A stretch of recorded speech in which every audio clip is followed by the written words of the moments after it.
Hey everybody, how you doing? As you know, I've done a series of vlogs on Oakland's role in the upcoming Super Bowl 60. Really, Super Bowl 60 is on the clock the very minute the football is transferred, or in this case, shared from the previous Super Bowl to San Francisco and the Santa Clara people in the host committee. Oakland has tried to play a role, and finally at the last minute has been the focus of a series of events that are to take place in the run up to the Super Bowl and then on Super Bowl day, game day. One of those events on Super Bowl game day is one that, if you regularly follow, you know I've been opposed to, and it's the Oakland Super Bowl watch party. The mayor of Oakland, Barbara Lee, and her staff have said that, well, the NFL is giving us the title of official watch party, official NFL watch party. What does that mean? That means that the NFL has said that you, Oakland, are the official host, our league representative hosting this watch party to watch the NFL's marquee game, right? That's the idea. Well, you would say, oh, that's really wonderful, and we can have this event, and you would say that's that, right? But as the only person in Oakland's history to have formed a bid to bring the Super Bowl to Oakland and host it, we lost to Jacksonville in 2000 for the right to host the 2005 Super Bowl. I'm here to let you know what I just told you is not only not true, there's another story that makes the whole matter more concerning. First of all, the fact of the matter is, as I was told by the NFL spokesperson today by text, the NFL does not consider the Oakland Super Bowl watch party to be held on game day at Henry J. Kaiser Convention Center near the lake as its official event. It is the work of the host committee. So the NFL's view is, look, this is a host committee sanctioned event that we have nothing to do with. And again, as a person who's formed, or the person who formed the only bid for Oakland to host the Super Bowl, I can tell you that the NFL has events that it gets behind that are truly official. Like, for example, the Commissioner's Party. That's an NFL event. The Taste of the NFL. That's an NFL event. There's a series of literally fixed events that the NFL takes on as its own. The Super Bowl watch party, or having a watch party, has never been one of those events, ever. I've attended 10 Super Bowls on top of forming the bid to bring the Super Bowl to Oakland in 2000 for the 2005 game. Everything from events like a taste of that aren't the NFL, like, for example, the culinary kickoff that my friend Chrissy Delisle produces. That's her event in conjunction with whatever producers or hotel she partners with. It's not considered an official NFL event, as good as it is. Similarly, this event, produced by really the city of Oakland in conjunction with the host committee, is such that the NFL says, again, and as the text read was sent to me specifically, it is not an NFL event. Or how did it go? It was said to me, the Oakland event is not a league event, but a host committee event. And there you go. All right. So what does that mean? It means this. It means that the host committee is responsible for anything that goes wrong at that event. And there are a number of things that could go wrong. First of all, my central issue was that it allows a place where ICE agents can come to accost or arrest people and essentially cause the kind of mayhem we've seen around the country. That would be a black eye for Oakland. It would be certainly a black eye for the National Football League, who, absent my explaining to you where the zone responsibility is and where the arrows of responsibility point would have been the first place that anyone would have thought of to call. It's a black eye for the city of Oakland because to date, no one with the city of Oakland police, person responsible for an event that's out of the mayor's office, no one has presented any evidence of a true plan for Oakland to provide security to the event. How much is this going to cost? And that's been an important issue around here, folks, because a few weeks ago, about I would say a month and a half ago, former San Francisco supervisor Jane Kim raised the question. Actually, Jane Kim raised the question 10 years ago with the Super Bowl then regarding security, but 2 months ago, the mayor of Santa Clara raised the same issue regarding who's going to pay for what when the Super Bowl is hosted there. Jane raised the issue with respect to San Francisco events. The Santa Clara mayor raised the issue with respect to events held in Santa Clara. And so the NFL felt that they needed to respond to that because, look, that's their official concern, right? Now, this event, if something happens to it, where's the Oakland police, all right? Where are the Oakland police going to be? We don't know. And here's the bigger problem, folks. Oakland has already signed off to send police to go down from Oakland to Santa Clara for the Super Bowl, all right? And the concern was, hey, look, are you going to be able to get back fast enough to deal with an emergency in Oakland? And their response was yes, but I can tell you, that's going to be literally impossible for them to go 70 miles from Santa Clara, where Levi's Stadium is constructed, and then get around roads that are cut off, blocked off, areas that could normally be the fastest not being available. All that would have to be worked out, and you have to make absolutely certain the plan worked as it was designed. Even then, there's still that distance to be crossed. The fact that you're going along and you don't know what's going on along the freeway in terms of accidents and incidents that will slow down your ability to respond in the time that you think as an Oakland police officer you can. Is a dangerous promise for Oakland police to make. So here, Oakland police are engineering a way to go down to the Super Bowl to help provide security, and yet security is needed at Oakland's own Super Bowl watch party at Henry J. Kaiser Convention Center on Lake Merritt. Does that make any sense to you? Of course not. It makes zero sense. So the first quick thing to do is for the Oakland police to commit 8 to 10 officers to be there on game day at the watch party, not in Santa Clara. It should have been Oakland's first job, but everyone was running around saying, oh, the NFL picked us, the NFL let us do this, the NFL, the NFL, the NFL. And none of these folks have ever worked for the NFL before. I do on a regular basis.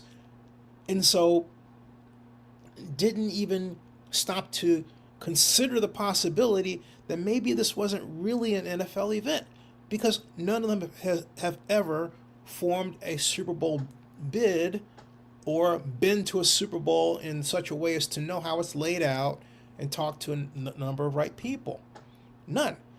I've been there, offered my help, told the person that was recently involved, hey, look, I'm here to help you. Realized it was going to take a little bit more involvement than I thought, given this person's needs. And I said, hey, is there money in the till? This person told me no, but it turned out there was. Okay. So this person seemed to want to have the whole thing for themselves and try to, I call it Bogart. In other words, do things by themselves with a series of events of which they are not truly totally familiar with. That's not good, but it is oh so typically Oakland. It is oh so typically Oakland. It's what I've talked about over the last year, in particular with respect to the Coliseum Joint Powers Authority and this tendency for this person to do one thing or have their job, the other person to do one thing and have their little thing, but nobody gets together. Everybody wants to have their thing and say, mine, mine, mine. That doesn't work, folks. That's not how planning is supposed to be done. It's not how collaboration works at all. And it causes failure. And here's the other consideration. In 2021, we had a Juneteenth event, which by all accounts should have went well, but it didn't. There was a melee, a riot. 15 people were injured, 2 were killed along the shores of Lake Merritt, along Lakeside Drive. It was absolutely horrible, folks. So, you mean to tell me that there's no reason to think that on the very day of the Super Bowl, there isn't some group that would just sort of like, want to mess things up and, send the message that, no, you can't have anything nice in Oakland? All right? How do you how do you avoid that? How do you stop that? How do you make absolutely certain Oakland comes out to where it looks good and these things don't go wrong? Easy. You do it by saying very simply, here's our plan.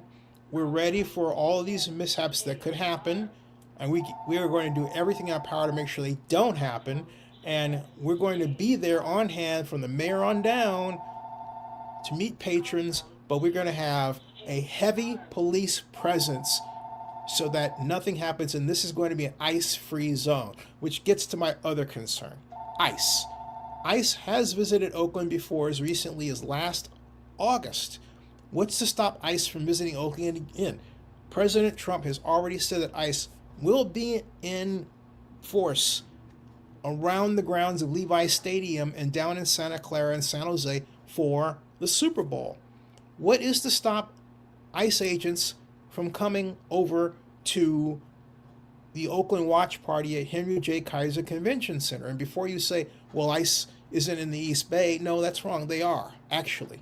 There is an office, I believe it's one in, if I'm not mistaken, Berkeley or Morro Bay, but there is an office in the East Bay that houses ICE so that ICE can respond quickly to any immigration enforcement issue that might happen in the East Bay. And they may very well consider this an immigration enforcement issue, considering that we're talking about, you would say, how many people we're talking about, Zenny, to attract? Well, Henry J. Kaiser Convention Center's theater, called the Calvin Simmons Theatre, named after our famous late conductor, houses or seats rather up to 1,900 people. So general police allocation rule of thumb says that you have between 3 and 5 officers, but since you also have an outdoor event, a festival, why not simply multiply that times 2, and so we get 6 to 8 officers, but I say make it 8 to 10 because of the extra factor of people around there. And also, are you going to have bomb sniffing dogs? This is the Super Bowl, folks. This is the Super Bowl. Bomb sniffing dogs are necessary to case the grounds, to basically make sure there's no bomb that's planted anywhere. This is the Super Bowl. This is how you have to think about it. You don't just throw together a watch party and say, I'm going to invite 1,000 people and nothing's going to happen when it says it's officially NFL sanctioned. Oh, and now the NFL is saying, no, that's not us. That's not us. It's the host committee. It's the host committee. All right. That's the situation we have right now. And it is a dire situation. It's a situation that needs to be straightened out like at this point. Because, look, you've got an event that on its face shouldn't happen because it takes viewers away from bars and restaurants that need the visitors for their own business to do what? Watch the Super Bowl game.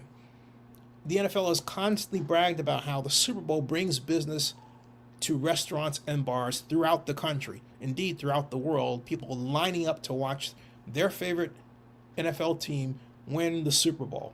Now, you're going to have an event on that day that takes people away from restaurants and bars and doesn't give back. They would say, the plan is say, well, wait, but we have some businesses that are going to be there.